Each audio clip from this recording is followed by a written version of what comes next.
Kani si Emu. Niwan mo kanyang boyfriend. Kaya ngayon, malungkot, nag-iisa. Kasi na ano siya, na miscarriage. Ito kasi may pagkakambing. Medyo paka. Ewan ko kung ano ito, tao na nag-mutate. Katawa-tawa lang. Ito ang pinakamas, mas malala. Baliw.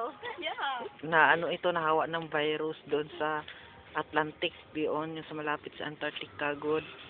Kasi naligo siya ng hapon. Kaya, ayun, nag-ano-ano na siya. Yan.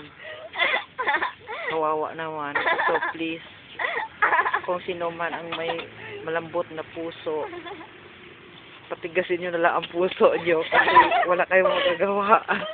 Ito makubulsa. Boiler. Ano na? Kasi steam house ito. Ayan. Ito yung aming ito ang ag-iisang anak ni Aida. Na lalaki. Oo. Yung punso niyang anak.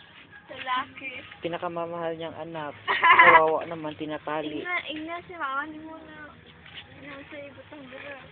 Kung labanos, di ay, gaga. Be, man na, tama na.